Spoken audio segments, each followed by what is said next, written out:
Malam itu, jalanan di Brebes terasa sepi banget. Gak ada kendaraan lewat, gak ada suara manusia. Hanya angin yang berhembus dingin. Dan satu mobil box yang terus melaju di tengah kegelapan. Tapi yang bikin bulu kuduk berdiri bukan karena sepinya jalan, melainkan karena sesuatu yang menyalip mobil itu.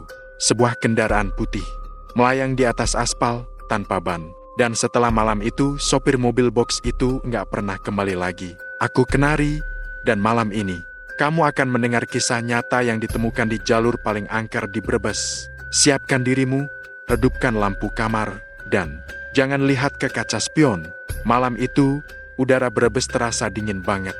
Jalanan yang biasanya ramai sama kendaraan besar mendadak sepi kayak jalan mati.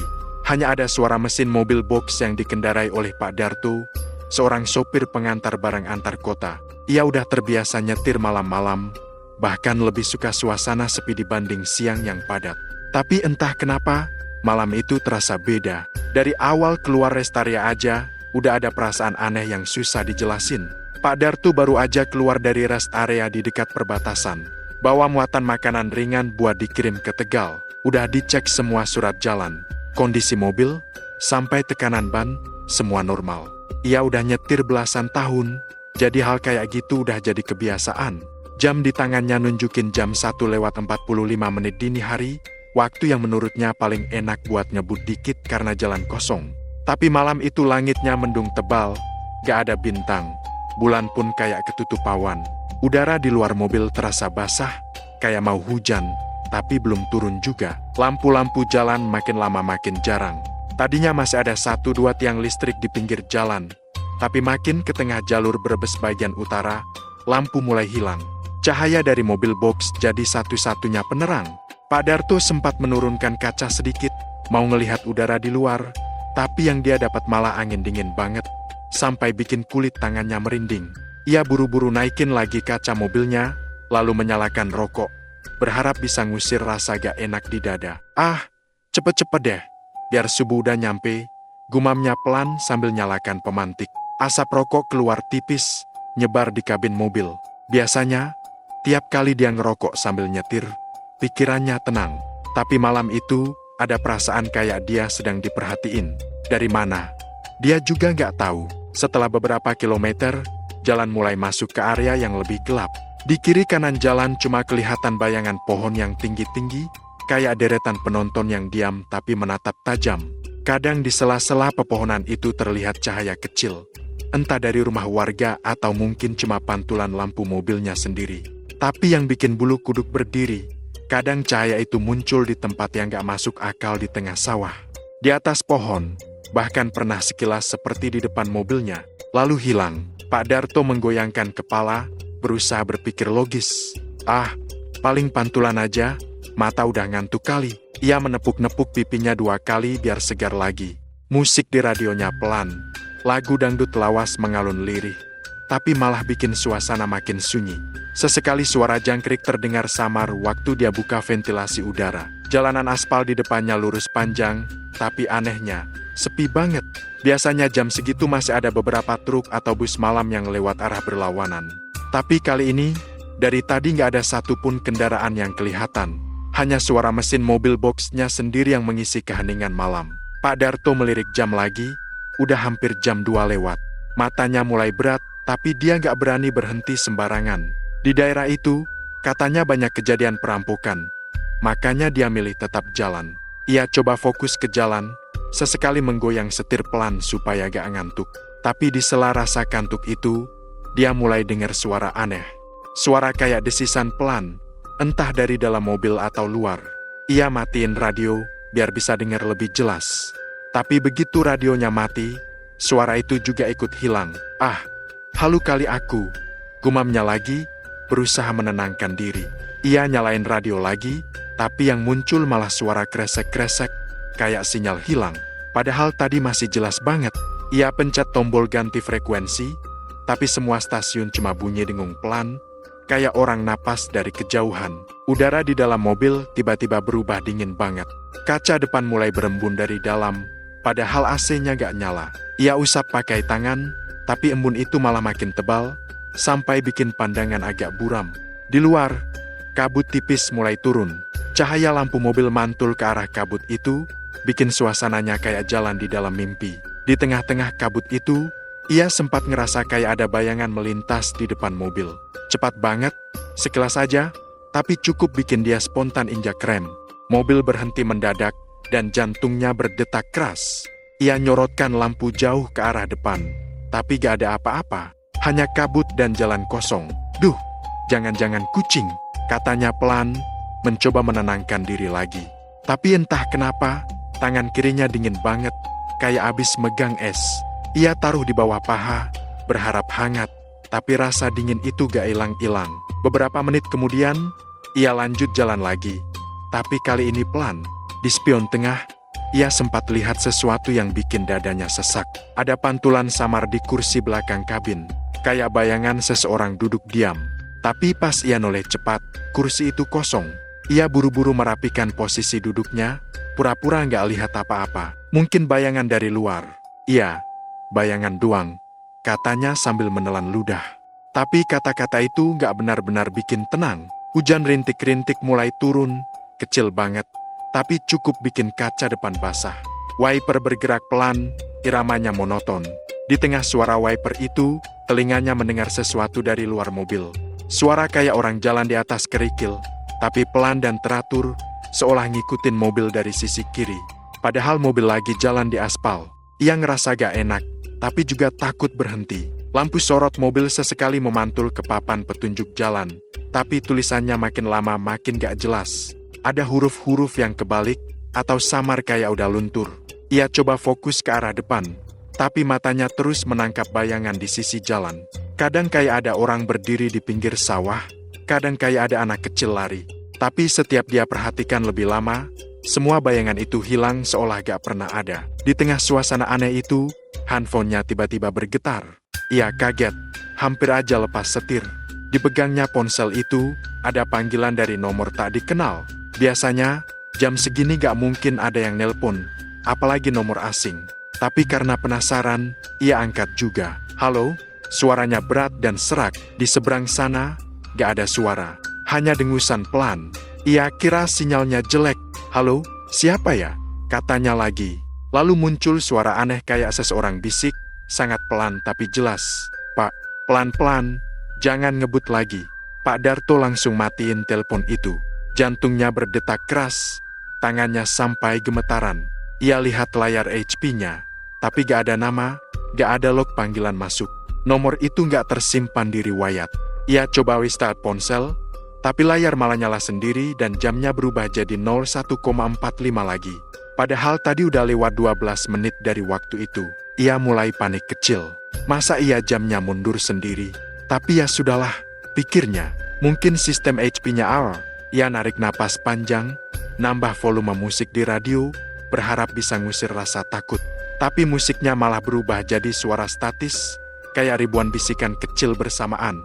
Ia langsung matiin lagi, dan sekarang cuma suara mesin mobil yang terdengar. Beberapa kilometer berikutnya, hujan berhenti, tapi kabut makin tebal. Jalanan makin sepi, dan di kejauhan, cahaya lampu kendaraan terlihat datang dari belakang. Ia senang, setidaknya ada teman di jalan. Tapi dalam hati kecilnya, ia merasa ada yang gak beres. Cahaya itu aneh, warnanya bukan putih atau kuning, tapi agak kekuningan redup, kayak lampu tua. Mobil itu makin dekat. Dari kaca spion, Pak Darto bisa lihat bentuk samar kendaraan itu. Ia fokus, mencoba menebak. Tapi pandangannya kayak gak bisa fokus lama-lama. Setiap dilihat, bentuknya berubah. Kadang kayak sedan, kadang kayak pickup. Yang paling aneh, gak terdengar suara mesin atau gesekan ban sama aspal. Pak Darto menggigit bibir. Punggungnya mulai dingin, tapi keringat dingin juga keluar. Ia gak mau lihat lagi ke spion, tapi rasa penasarannya besar banget. Akhirnya, ia lirik lagi pelan-pelan, dan di sanalah ia lihat dengan jelas, kendaraan itu meluncur tanpa ban. Bodi mobilnya sedikit melayang, hanya beberapa senti dari tanah. Lampu depannya temaram, dan dari arah jendela sopir terlihat sesuatu bergerak, tapi bukan manusia. Bayangannya kabur, panjang, kayak asap hitam yang ngeliput seluruh kabin. Pak Darto refleks menelan ludah. Tangannya gemetaran, tapi ia tetap pegang erat setir.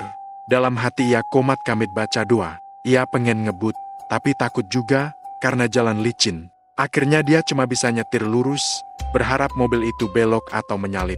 Tapi setiap kali ia tengok spion, jaraknya tetap sama, gak jauh, gak dekat. Seolah kendaraan itu ngikutin dari belakang. Udara dalam mobil makin dingin. Rokok yang tadi nyala di asbak tiba-tiba padam sendiri. Kaca depan kembali berembun, dan kali ini, di tengah embun itu, muncul bentuk samar seperti cap tangan dari luar, menempel pelan di kaca depan. Pak Darto membeku. Ia tahu betul gak ada siapapun di luar. Mobilnya jalan terus, gak berhenti, tapi cap tangan itu gak hilang-hilang. Malah makin jelas, seperti seseorang menyentuh dari sisi luar kaca sambil ikut jalan. Ia nyaris teriak, tapi suaranya gak keluar.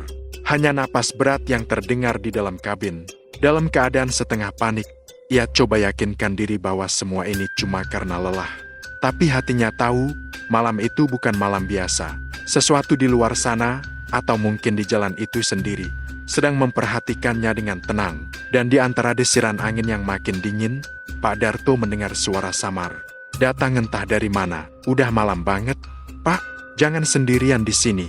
Ia spontan menoleh ke kanan, tapi kursi sebelah kosong. Hanya suara hujan yang mulai turun lagi, pelan, seolah menutupi sesuatu yang sedang mendekat dari belakang. Malam itu baru dimulai, tapi Pak Darto belum tahu bahwa jalur yang ia lewati bukan cuma jalan biasa. Itu adalah jalur yang sudah lama dikenal warga sekitar sebagai jalan yang kadang mengantarkan orang, bukan hanya ke tujuan, tapi juga ke tempat yang tak pernah bisa dijelaskan. Malam makin larut. Hujan yang tadinya cuma rintik-rintik kini turun lebih deras, memantul di kaca depan mobil box yang dikendarai Pak Darto. Wiper bergerak cepat, tapi airnya gak berhenti juga. Pandangannya mulai kabur, hanya terlihat garis samar lampu jalan yang jarang-jarang muncul. Di belakang, lampu kekuningan dari mobil aneh itu masih kelihatan, menempel di ekor mobilnya seperti bayangan yang gak mau pergi. Pak Darto mencoba menenangkan diri. Udah, tenang, Dar. Itu cuma mobil orang, mungkin lampunya rusak, makanya kelihatan aneh. Katanya dalam hati, berusaha logis. Tapi kalau benar mobil orang, kenapa gak ada suara mesin? Kenapa dari tadi jaraknya gak berubah? Padahal dia udah nambah gas sedikit. Tangannya yang menggenggam setir mulai basah karena keringat. Di luar, kabut semakin tebal. Cahaya dari mobilnya sendiri mantul ke arah kabut itu, bikin pandangannya kayak tertutup asap putih. Ia tahu jalanan ini lurus panjang menuju arah Tegal, tapi rasanya seperti gak ada ujungnya.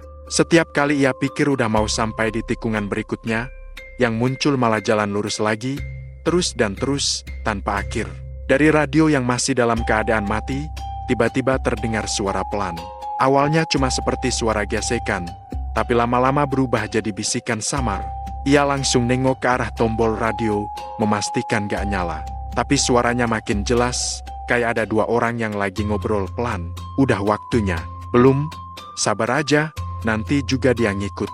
Pak Darto refleks mematikan volume, meskipun radionya udah mati dari tadi. Suara itu berhenti. Tapi sekejap kemudian, muncul ketukan pelan dari atap mobil. Tok, tok, tok, 3 kali. Lalu hening. Ia menatap langit-langit kabin, gak berani gerak. Tok, tok, tok, lagi. Sekarang lebih keras. Ia spontan injak gas, ngebut lurus tanpa pikir panjang. Mobil box melaju kencang di tengah hujan deras, menembus kabut yang makin tebal. Ia gak peduli lagi dengan jarak pandang yang terbatas, yang penting menjauh dari suara itu. Tapi begitu dia lihat kaca spion, hatinya makin ciut. Lampu kuning kendaraan tanpa ban itu ikut ngebut, jaraknya tetap sama. Dada Pak Darto sesak, napasnya memburu. Tiba-tiba, tanpa peringatan, lampu di dashboard mobilnya redup sendiri. Satu persatu indikator mati, dan mesin mulai tersendat-sendat. Jangan sekarang, jangan mogok, ya Allah, katanya panik. Ia injak gas dalam-dalam, tapi mobilnya malah makin melambat, sampai akhirnya berhenti total. Mesin mati, hujan masih turun, tapi anehnya gak terdengar bunyi air di atap mobil. Seolah semua suara tiba-tiba disedot, dunia jadi senyap, hanya suara napasnya sendiri yang terdengar. Ia coba starter mesin, tapi gak nyala. Sekali, 2 kali, 3 kali, tetap gak ada respon. Lampu depan pun mati, nyisain kegelapan total di sekitarnya. Ia meraih senter kecil yang disimpan di dashboard. Waktu cahaya senter itu dinyalakan, dadanya langsung berdebar kencang. Di kaca depan, cuma beberapa meter dari mobil, terlihat bayangan mobil hitam yang melayang rendah di atas jalan. Lampunya gak nyala, tapi bodinya terlihat jelas disinari cahaya senter. Dan di bagian bawahnya, benar-benar gak ada ban. Mobil itu melayang, pelan, seperti mengambang di udara. Pak Darto terpaku, tenggorokannya kering, gak bisa bicara apa-apa. Tiba-tiba, dari dalam mobil hitam itu, terdengar bunyi pintu yang terbuka krik. Pelan banget tapi jelas. Suara itu seperti berasal dari dunia lain. Dari balik pintu yang terbuka, keluar kabut tipis yang mengalir ke arah mobil Pak Darto. Ia buru-buru matiin senter, menunduk, pura-pura gak lihat apa-apa. Tapi langkah pelan terdengar mendekat, menyusuri aspal basah. Krak, krak, krak. Suara itu makin dekat. Pak Darto nekan-nekan tombol starter lagi, tapi mobil tetap gak mau nyala. Lampu dashboard berkedip sebentar lalu mati total. Sekarang langkah itu terdengar tepat di sebelah pintu sopir. Ia nahan napas.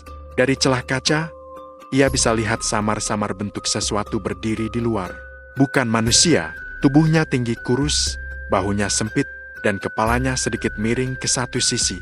Di wajahnya gak kelihatan apa-apa selain dua cahaya kecil kehijauan.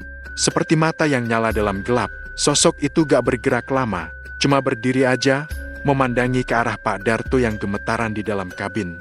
Waktu berlalu lambat, hujan berhenti tiba-tiba, tapi kabut makin menebal. Lalu, dengan suara serak, sosok itu bicara pelan. "Capek ya, Pak? Istirahat dulu." Suara itu lembut, tapi dingin banget, kayak datang langsung dari dalam telinga. Pak Darto spontan menutup telinganya. Tapi suara itu tetap terdengar jelas di kepalanya sendiri. Ia tutup mata rapat-rapat, sambil terus baca doa apa aja yang dia ingat. Beberapa detik kemudian, suara langkah itu menjauh. Ia perlahan buka mata, tapi kaca depan sekarang penuh embun. Ia gak bisa lihat keluar sama sekali. Dengan tangan gemetar, ia usap kaca bagian dalam. Tapi yang muncul malah sesuatu yang bikin darahnya berhenti mengalir. Di embun kaca itu, terlihat bekas jari-jari tangan dari luar, menelusuri permukaan kaca sambil membentuk tulisan samar, "Belum waktunya." Tapi sebentar lagi, ia langsung mundur, hampir jatuh dari kursinya sendiri. Tubuhnya gemetar hebat. Ia coba buka pintu, tapi gak bisa. Kunci pintu gak berfungsi, dan tuasnya terasa berat, seolah dikunci dari luar. Beberapa menit kemudian, kabut di luar mulai menipis. Ia beranikan diri nengok ke depan lagi. Mobil hitam itu udah gak kelihatan. Hanya jalan kosong dan sisa hujan di aspal. Ia menghela napas panjang, tapi belum sempat lega, ponselnya bergetar lagi. Ia lihat layar, dan kali ini bukan nomor asing tapi nomor istrinya. Ia langsung angkat, suaranya gemetar. "Halo, Bu, halo?" Tapi dari seberang sana, bukan suara istrinya yang terdengar. Suara itu pelan, tapi jelas. "Pak Darto, jangan lihat belakang." Lalu sambungan langsung terputus. Seketika bulu kuduknya berdiri semua. Ia mematung, gak berani noleh sedikit pun. Tapi rasa penasaran akhirnya menang. Ia pelan-pelan menoleh ke kaca spion tengah. Dan disitulah ia lihat kursi belakang kabin sekarang gak kosong. Ada sosok duduk di sana. Punggungnya terlihat bungkuk, rambutnya panjang basah menutupi wajah. Pak Darto hampir teriak, tapi suara gak keluar. Sosok itu gak bergerak, cuma duduk diam. Tapi dari sela rambutnya, ia bisa lihat sedikit kulit pucat kehijauan. Kayak kulit orang yang udah lama tenggelam. Pak Darto buru-buru memejamkan mata. Menekan klakson berkali-kali berharap ada kendaraan lain yang dengar. Tapi suara klakson gak keluar sama sekali. Dunia di sekelilingnya terasa hening. Gak ada satupun suara. Bahkan hujan pun berhenti total. Ia nekat nyoba starter mobil sekali lagi, dan kali ini mesin nyala. Ia langsung tancap gas, ngebut sekencang mungkin. Tapi anehnya, seberapa jauh pun dia jalan, suasananya gak berubah. Jalan yang dilalui tetap sama lurus, kabut di kiri kanan, pohon tinggi di pinggir jalan. Seolah dia gak bergerak dari tempatnya tadi. Tiba-tiba, suara ketukan lagi muncul dari dinding bak belakang mobil. Tok, tok, tok, tok. Lebih keras dari sebelumnya, dan kini disertai suara seperti seseorang menarik rantai logam. Suara itu bikin seluruh tubuh Pak Darto kaku. Tapi ia gak berani berhenti. Ia terus tancap gas sampai kecepatan hampir 100 km/jam, berharap bisa keluar dari area itu. Lalu, dari arah depan, samar-samar terlihat sesuatu lampu mobil lain. Ia senang bukan main. Akhirnya ada kendaraan juga. Tapi saat mobil itu makin dekat, wajahnya langsung pucat. Karena itu mobil yang sama. Warna hitam, melayang rendah, tanpa ban. Sekarang datang dari arah berlawanan. Ya Allah, teriaknya pelan. Ia injak rem, tapi pedalnya agak berfungsi. Mobil boxnya meluncur tanpa kendali, mendekati kendaraan hitam itu yang juga melaju lurus ke arahnya. Dalam sepersekian detik sebelum tabrakan, Pak Darto lihat sesuatu di balik kaca mobil hitam itu, bayangan dirinya sendiri, duduk di kursi pengemudi, menatap balik dengan ekspresi kosong. Tubuhnya terasa melayang, lalu semuanya jadi putih. Gak ada suara, gak ada rasa, hanya perasaan ringan, kayak dia gak lagi di dalam tubuhnya sendiri. Dalam sekejap, ia sadar. Dirinya bukan lagi di jalan yang sama. Saat membuka mata, ia gak lagi duduk di kursi mobil. Di sekelilingnya ada sawah luas, basah karena hujan. Mobil boxnya terparkir di tengah, pintunya kebuka. Di kejauhan terdengar kokok ayam dan suara orang manggil-manggil. Langit mulai terang, pertanda subuh udah lewat. Ia berdiri dengan tubuh lemas, masih pakai jaket sopirnya. Tapi waktu lihat ponsel di tangannya, jamnya masih menunjukkan jam 1:45. Ia linglung, gak tahu gimana bisa sampai ke situ. Jalan yang tadi dilewatin gak kelihatan sama sekali. Yang ada cuma jalan tanah kecil menuju arah desa.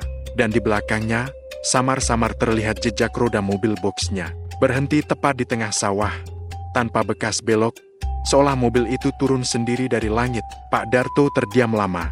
Dalam hatinya ia tahu, malam tadi bukan sekadar mimpi. Ia gak disalip oleh kendaraan biasa. Ia dibawa entah kemana, dan entah gimana, dikembalikan lagi. Tapi yang bikin dia paling takut waktu ia nyalakan GPS di ponselnya, titik lokasinya gak muncul di peta. Hanya tulisan merah di layar, sinyal tidak ditemukan di area ini. Dan dari jauh, di arah jalan yang menuju ke aspal besar, terlihat cahaya lampu kekuningan. Muncul sebentar, lalu hilang lagi di balik kabut. Pak Darto masih berusaha menenangkan dirinya. Napasnya berat, tangan gemetaran, dan jantungnya berdetak kencang. Ia menatap lurus ke depan, mencoba memastikan kalau yang barusan disalipnya bukan cuma khayalan. Tapi jalanan di depan mobilnya terasa aneh. Kabut mulai menebal, menutup pandangan sejauh beberapa meter. Lampu depan mobil box hanya mampu menembus sedikit, dan yang terlihat hanya jalan beraspal kusam dengan garis putih yang seperti berulang-ulang. Ia sempat berpikir, apa dia cuma muter di tempat ini? Jalannya kok kayak gini terus? Ya, gumamnya pelan, sambil menatap spion. Tapi di kaca itu, yang terlihat bukan jalan biasa melainkan siluet samar sesuatu yang mengikuti dari jauh. Bentuknya seperti mobil, tapi tidak menyentuh tanah. Pak Darto menelan ludah, meraih botol air minum di samping kursi, dan meneguknya cepat. Tapi begitu matanya kembali ke jalan, semua pemandangan sudah berubah. Jalan aspal yang tadi rapi, sekarang seperti jalan tua yang retak-retak. Lampu jalan hilang, pohon-pohon di kiri kanan menjulang tinggi, menutup langit, membuat semuanya semakin gelap. Dan yang paling aneh, GPS di ponselnya masih menunjukkan jalur utama Brebes Tegal, padahal jelas-jelas ini bukan jalan yang sama. Lah, ini di mana, Ti? Katanya pelan. Tangannya mulai berkeringat. Ia memperlambat laju mobil, takut kalau di depan ada tikungan tajam atau jurang. Di tengah kabut itu, samar-samar terdengar suara. Suara mesin, tapi tidak seperti kendaraan biasa. Terasa bergetar, berat, dan pelan-pelan semakin dekat dari arah belakang. Pak Darto langsung menatap spion tengah, dan hatinya langsung berhenti berdetak sesaat. Itu mobil tanpa ban tadi. Melayang lagi, tapi kali ini lebih jelas. Dari bawah mobil itu keluar seperti kabut hitam pekat yang berputar-putar. Tidak ada pengemudi di dalamnya, hanya bayangan gelap duduk di kursi depan. Ya Allah, astagfirullah. Desisnya pelan, hampir tanpa suara. Mobil itu melaju pelan di belakang mobil boxnya, seolah-olah mengikuti. Pak Darto mulai panik. Ia injak pedal gas dalam-dalam, berharap bisa meninggalkan makhluk itu. Mesin meraung, mobil box melaju cepat, tapi entah kenapa, jarak dengan mobil tanpa ban itu tetap sama. Tidak bertambah jauh, tidak juga mendekat, hanya mengikutinya dalam jarak tetap seperti sedang menuntun. Beberapa menit berlalu dalam ketegangan yang luar biasa. Pak Darto terus berdoa, membaca ayat-ayat yang dia ingat sambil tetap fokus pada jalan. Tapi di tengah perjalanan itu, tiba-tiba suara dari radio mobilnya menyala sendiri. Krek, kerkakak, Darto. Suara itu berat, serak, dan seperti berasal dari jauh. Pak Darto langsung mematikan radionya. Tapi suara itu tidak berhenti. Sekarang, suara itu terdengar dari belakang seperti seseorang memanggil dari kursi penumpang. Darto, berhenti dulu. Dia spontan menengok. Dan hampir saja jantungnya copot. Kursi belakang mobil box yang tadinya kosong, sekarang terlihat bayangan samar seseorang duduk di sana. Wajahnya tidak jelas, hanya hitam, tapi matanya menyala merah redup. Tanpa pikir panjang, Pak Darto langsung menginjak rem. Mobil berhenti mendadak di tengah jalan. Ia terengah-engah, mencoba membuka pintu untuk keluar, tapi entah kenapa, pintunya terkunci dari dalam. Tombol kuncinya tak bisa digerakkan, meski ia menarik dengan sekuat tenaga. Ya Allah, gumamnya lirih sambil menatap kaca depan. Tapi saat matanya kembali ke arah luar, sesuatu yang lebih mengerikan menantinya. Jalan di depan kini berubah jadi semacam lorong kabut panjang, tanpa ujung. Tak ada pohon, tak ada jalanan aspal, hanya tanah kering penuh kabut dan suara angin yang berdesir. Anehnya, suara itu seperti berbisik, ikut ke sini. Pak Darto menutup telinganya. Tapi suara itu tetap terdengar di dalam kepala. Sekarang bukan satu suara, tapi banyak seperti sekelompok orang yang memanggil bersamaan dari segala arah. Ia mulai terisak. Saya cuma mau nganter barang, tolong, jangan ganggu saya. Tapi makin lama, suara itu berubah jadi tawa pelan. Tawa yang aneh, seperti tawa orang yang ditahan-tahan dan suaranya makin dekat, makin jelas, seolah ada di luar kaca. Samar-samar, dari balik kabut, terlihat sosok-sosok berdiri di pinggir jalan. Mereka tidak bergerak, hanya menatap mobil box Pak Darto. Ada yang mengenakan pakaian sopir, ada yang seperti petani. Bahkan ada yang berpakaian seperti anak sekolah, semuanya berdiri diam tanpa ekspresi. Dan satu hal yang membuat Pak Darto hampir pingsan, kaki mereka tidak menyentuh tanah. Ia spontan menutup mata, menunduk, dan membaca doa dengan terbata-bata. Tapi mobil boxnya tiba-tiba bergetar pelan. Seperti ada sesuatu yang naik ke atas atap mobil. Suaranya jelas duk, duk, duk. Lalu dari arah depan, kaca mobilnya mulai mengembun. Tapi embunnya membentuk tulisan. Pelan-pelan, huruf-huruf itu terbentuk jelas. Kamu sudah lewat batas. Pak Darto menjerit, mencoba membunyikan klakson. Tapi suara klaksonnya tidak keluar. Ia mencoba menyalakan mesin untuk kabur, tapi mobilnya mati total. Semua lampu padam, dan kini hanya kegelapan yang tersisa. Namun di dalam kegelapan itu, dari luar mobil, muncul satu sosok berdiri tepat di depan kaca. Wajahnya rusak separuh, seperti terbakar, dan matanya hanya satu yang menatap tajam ke arah Pak Darto. Bibirnya bergerak, dan tanpa suara, ia seolah mengatakan sesuatu. Sekarang giliranmu. Kabut menelan semuanya. Mobil box itu kini diam di tengah jalan, tanpa suara, tanpa cahaya. Hanya suara jangkrik samar dari kejauhan yang terdengar. Dan di dalam kabut pekat itu, tidak ada yang tahu apakah Pak Darto masih di dunia yang sama, atau sudah tersesat di tempat lain. Pagi di Brebes selalu punya udara yang khas, agak lembab tapi tenang. Namun pagi itu, suasananya berbeda. Seorang warga bernama Pak Leman, petani yang biasa lewat jalur kampung menuju sawah, melihat sesuatu yang membuat langkahnya berhenti mendadak. Di tengah jalan, tanah yang sudah lama tidak dilewati kendaraan manapun, tepat di ujung area ladang kosong yang katanya angker, terparkir sebuah mobil box putih, kotor, penuh lumpur, dan pintunya sedikit terbuka. Pak Leman sempat mengerutkan dahi. Jalan itu bahkan sudah hampir tertutup rumput liar. Mana mungkin ada mobil bisa masuk sampai situ, apalagi mobil box besar seperti itu. Lah ini, mobil siapa pagi-pagi udah di sini? Gumamnya sambil mendekat hati-hati. Ia sempat berpikir mungkin ada yang nyasar atau mogok. Tapi begitu ia mendekat, hawa di sekitar mobil itu terasa aneh. Udara mendadak dingin sekali, padahal matahari sudah mulai naik. Burung-burung yang biasanya ribut di pepohonan mendadak diam. Pak Leman menelan ludah, lalu menengok ke jendela mobil box itu. Di dalamnya kosong, tak ada siapa-siapa. Tapi di kaca depannya, samar terlihat jejak tangan seperti orang yang mencoba keluar sambil menekan kuat-kuat dari dalam. Ia mundur beberapa langkah. Astagfirullah. Ini apa?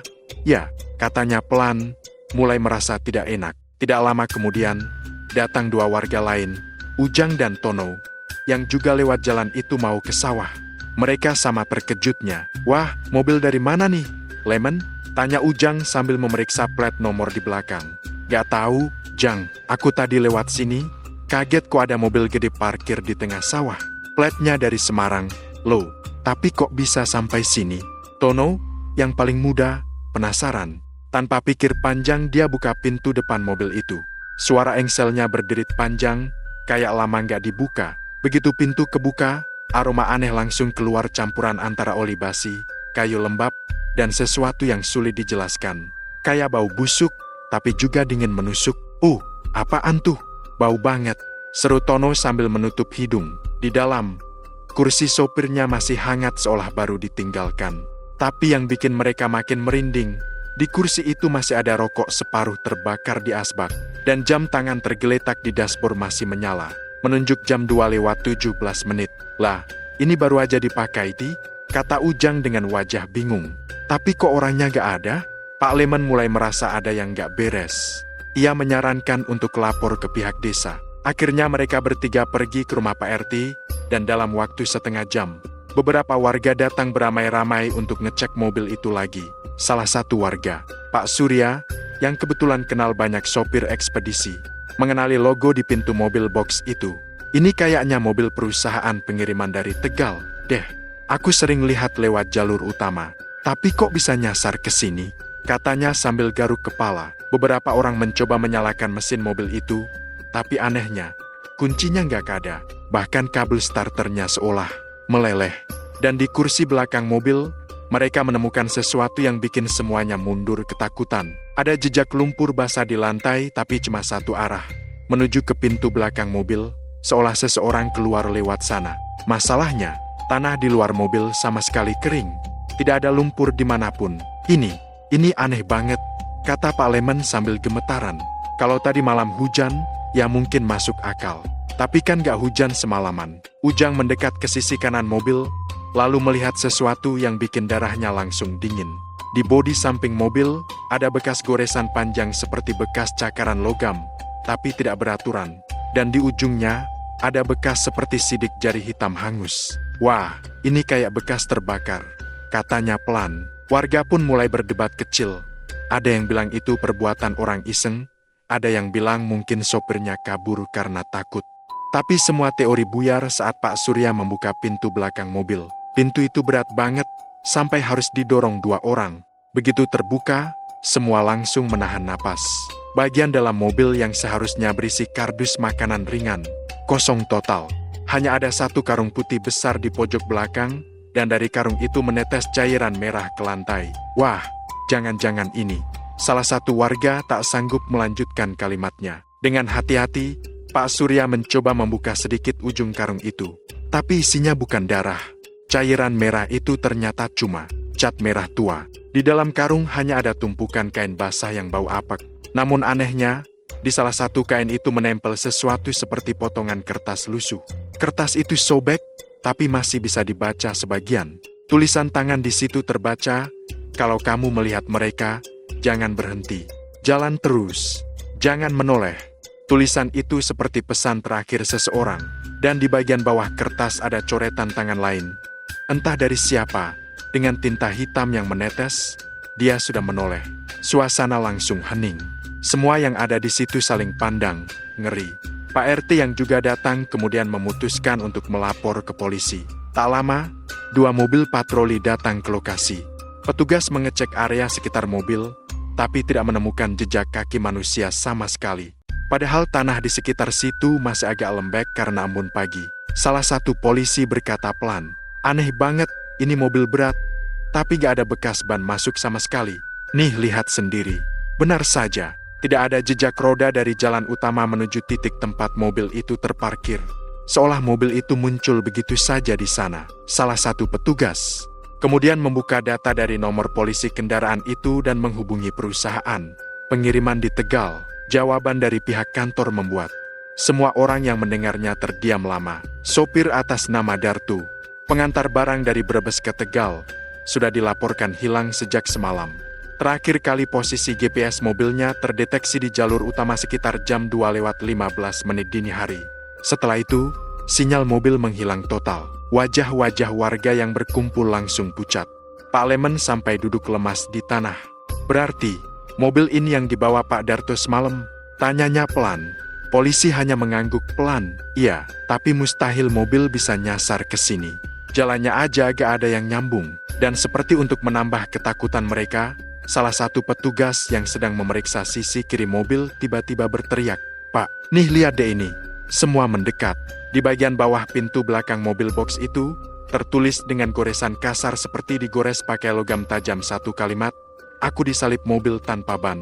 Tulisan itu tidak ada semalam, karena kara di sekitarnya masih baru, seperti baru saja tergores beberapa jam lalu. Angin pagi yang tadinya sejuk kini terasa dingin menusuk. Burung-burung di pepohonan kembali diam, dan kabut tipis perlahan mulai turun menutupi area sekitar. Pak Surya hanya bisa menatap tulisan itu lama, sebelum berbisik lirih, berarti dia sempat nyoba ngasih tahu sesuatu sebelum hilang. Polisi kemudian menarik garis kuning di sekitar mobil dan menutup area itu sementara. Tapi ada satu hal yang tak pernah mereka bisa jelaskan, meskipun mobil itu akhirnya dibawa ke kantor polisi. Setiap malam mesin mobil box itu menyala sendiri jam 2:17, dan klaksonnya berbunyi 3 kali, lalu mati lagi. Dan di dashboard mobil itu, jam tangan milik Pak Darto masih tetap menyala, tak pernah berhenti di waktu yang sama. Mobil box milik Pak Darto akhirnya dibawa ke kantor polisi daerah Brebes. Semua petugas yang menangani kasus itu kelihatan tegang, karena semakin lama mereka menyadari, tidak ada penjelasan logis kenapa mobil itu bisa berada di tempat yang mustahil dilewati kendaraan apapun. Siang itu, di ruang pemeriksaan barang bukti, Pak Raffi, salah satu polisi muda yang dikenal paling tenang, membuka laptop dan menyambungkan kabel ke kamera kecil yang menempel di dashboard mobil box semacam dashcam sederhana. Kalau beruntung, mungkin ada rekaman terakhir sebelum mobilnya mati total, katanya sambil menyalakan layar. Beberapa petugas lain ikut mendekat. Layar laptop menampilkan deretan file video. Ada beberapa klip berdurasi 10 menit direkam otomatis sesuai sistem dashcam. Yang terakhir bertanggal 23 Oktober, jam 2:10. "Ini dia," kata Raffi sambil mengklik file terakhir itu. Gambar di layar mulai berputar. Suasana malam yang sepi, jalan aspal lurus tanpa kendaraan lain.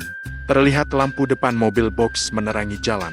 Terdengar suara mesin dan sesekali Pak Darto batuk kecil. "Ah, cepet-cepet deh, biar subuh udah nyampe," terdengar suaranya samar. Semua tampak normal. Sampai menit ketiga, lampu depan dashcam menyorot sesuatu di kejauhan, bayangan hitam, bentuknya seperti mobil sedan. Tapi, anehnya, bagian bawahnya kosong, tidak ada roda, tidak ada bayangan ban, hanya melayang sekitar 1 jengkal di atas aspal. "Lihat itu," bisik salah satu petugas. Mobil itu pelan-pelan menyalip dari kanan. Tapi anehnya, tidak ada suara mesin, tidak ada hembusan angin, tidak ada efek pantulan cahaya sama sekali.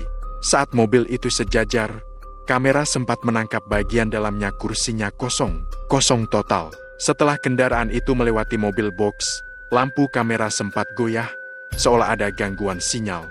Lalu di layar muncul gangguan gambar seperti bayangan wajah hitam lewat cepat di depan kamera. Hanya sekilas, tapi cukup membuat semua yang menonton bergidik. Kemudian, dalam kegelapan kabut yang makin tebal, terdengar suara Pak Darto berkata pelan, "Lah, ini kok jadi beda jalannya?" Ya, suara mesin menurun, tanda ia memperlambat laju mobil. Lalu muncul kabut tebal, dan cahaya kamera mulai kacau. Dalam beberapa detik berikutnya, terdengar suara seperti ketukan di atap mobil. Pelan, tapi ritmis.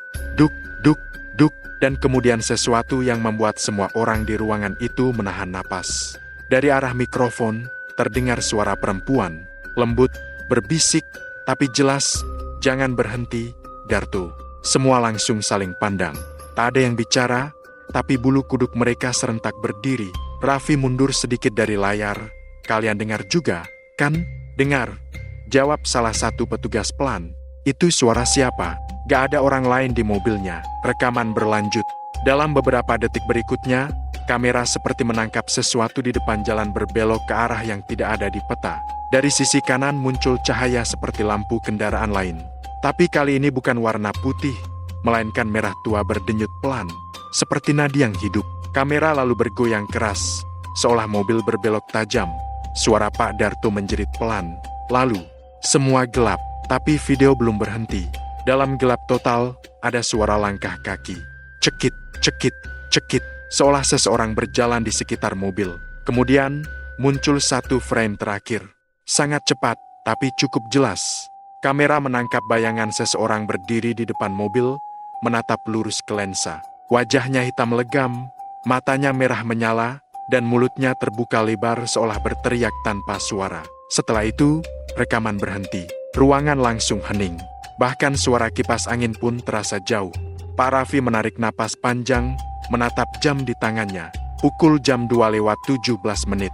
Waktu yang sama dengan jam tangan Pak Darto yang ditemukan di dashboard mobil itu. Seorang petugas senior, Pak Widi, yang biasanya tidak mudah kaget, akhirnya bicara. Matikan dulu rekamannya. Simpan salinannya, jangan disebar.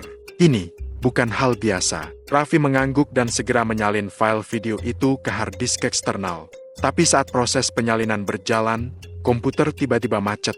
Layar laptop gelap, lalu muncul tulisan ARA dengan huruf-huruf aneh simbol seperti tulisan kuno yang tak bisa dibaca. Wah, ini kenapa lagi? Keluh Raffi sambil menekan tombol power. Tapi komputer tak mau mati.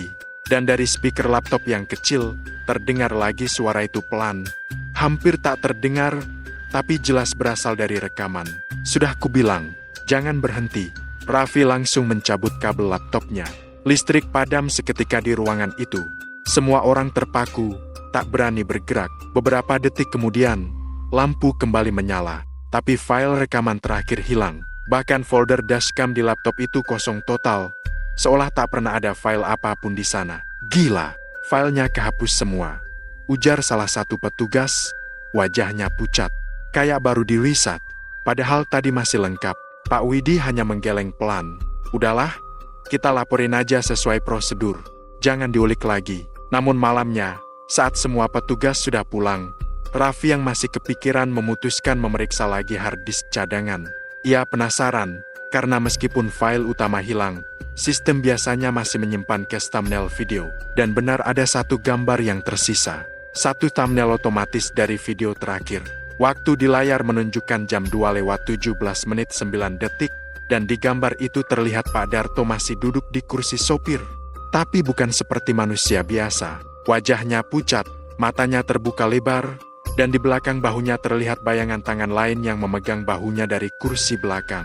Tangan itu tidak seperti tangan manusia, panjang, hitam, dan memiliki lebih dari 5 jari. Raffi langsung menutup laptopnya dan menatap ruangan yang tiba-tiba terasa dingin. Dari jendela belakang, angin berembus pelan. Di kejauhan terdengar suara klakson 3 kali. Tut, tut, tut. Ia menatap jam dinding. Pukul jam 2:17. Sejak malam itu, hidup Raffi nggak pernah sama lagi. Setelah kejadian aneh di kantor polisi rekaman yang tiba-tiba hilang, listrik yang padam tanpa alasan dia jadi gelisah. Tidurnya nggak pernah tenang. Setiap malam, tepat jam 2:17, dia selalu kebangun. Bukan karena alarm, tapi karena mendengar suara bisikan pelan. Mirip dengan suara di rekaman dashcam Pak Darto. Kadang dari arah jendela, kadang dari belakang pintu kamarnya. Awalnya dia pikir cuma halusinasi karena stres. Tapi lama-lama, suara itu makin jelas. Bahkan pernah, suara itu memanggil namanya langsung. Raffi, jangan matiin lampunya. Dia langsung duduk tegak di tempat tidur. Keringat dingin menetes di keningnya, dan lampu kamar tiba-tiba berkedip 3 kali. Jantungnya berdetak keras. Tapi dia mencoba menenangkan diri. Ini cuma efek takut aja. Cuma kebawa pikiran, katanya sendiri. Namun saat dia melihat layar laptopnya yang masih di meja kerja, tiba-tiba lampu indikatornya menyala sendiri. Padahal laptop itu belum dihidupkan sejak malam kejadian. Pelan-pelan layar menyala. Tak ada ikon, tak ada menu. Hanya satu video file baru yang muncul. Namanya 0217 last view. MP4 Raffi langsung pucat. Dia yakin betul file itu nggak pernah ada sebelumnya. Dengan tangan gemetaran, dia klik 2 kali. Layar jadi hitam sebentar, lalu muncul gambar yang samar. Terlihat wajah seseorang di dalam mobil box, diterangi cahaya merah dari luar. Wajah itu bukan Pak Darto, itu wajah dirinya sendiri. Gila, ini apa maksudnya? Katanya terbata. Dalam video itu, Raffi duduk di kursi sopir, menatap kamera. Di belakangnya terlihat kabut tebal dan bayangan seseorang di kursi belakang. Wajahnya gelap, tapi mata merahnya jelas menyala. Lalu suara perempuan itu muncul lagi, lembut, tapi kali ini sangat dekat, seolah tepat di belakang telinganya. "Sudah kubilang, jangan lihat ke belakang." Raffi langsung menutup laptopnya dengan keras dan menjauh. Tapi suara itu masih terdengar. Sekarang bukan dari laptop, melainkan dari arah pintu kamar. "Kamu sudah lihat, Raffi?" Lampu kamar padam seketika. Kegelapan menyelimuti ruangan. Raffi meraba-raba mencari saklar. Tapi saat jarinya menyentuh dinding, dia merasa ada tangan lain yang menyentuh balik dingin, basah, dan panjang. Ia spontan mundur, jatuh ke lantai, dan dari arah jendela, terdengar suara kaca digores perlahan. Tok, tok, tok. Cahaya petir dari luar sesekali menyinari ruangan, dan untuk sepersekian detik, Raffi melihat siluet seseorang berdiri di luar jendela kamarnya. Wajahnya pucat, rambutnya menutupi separuh muka, dan tubuhnya sedikit melayang, tidak menyentuh tanah. Raffi berlari ke pintu, tapi begitu membuka kuncinya, yang dia lihat bukan lorong rumahnya. Yang dia lihat adalah jalan gelap, kabut tebal, dan suara mesin mobil box dari kejauhan. Ia menatap sekitar, bingung, jantung berdegup kencang. "Ini, rumahku mana?" Suara klakson 3 kali menggema dari arah depan. Tut, tut, tut. Dari balik kabut, muncul mobil box putih. Platnya sama seperti milik Pak Dartu. Tapi kali ini, mobil itu bergerak tanpa ban. Raffi menatapnya tak percaya. Mobil itu mendekat pelan, berhenti tepat di depannya. Pintu sopir terbuka sendiri, seperti mengundang. Entah dorongan dari mana, kakinya perlahan melangkah mendekat. Tapi begitu jarak tinggal 1 meter, dia mendengar bisikan itu lagi. Kali ini lebih banyak, seperti banyak orang berbicara bersamaan, memenuhi kepala. "Ayo naik, ayo ikut, kau sudah kami tunggu." Raffi menutup telinganya, tapi suara itu tidak berhenti. Dari dalam mobil, terlihat sosok duduk di kursi sopir. Pakaiannya seperti seragam polisi. Dan wajahnya, wajah Raffi sendiri. Tapi dengan mata merah, bibir tersenyum lebar, dan darah menetes dari sudut mulutnya. Raffi berteriak sekeras-kerasnya. Dunia di sekitarnya berguncang, suara mesin meraung, dan tiba-tiba semuanya gelap. Pagi harinya, teman sekantor Raffi, Pak Yuna, datang ke rumahnya karena Raffi tidak masuk kerja. Rumahnya terkunci dari dalam. Setelah dibantu warga, mereka dobrak pintu.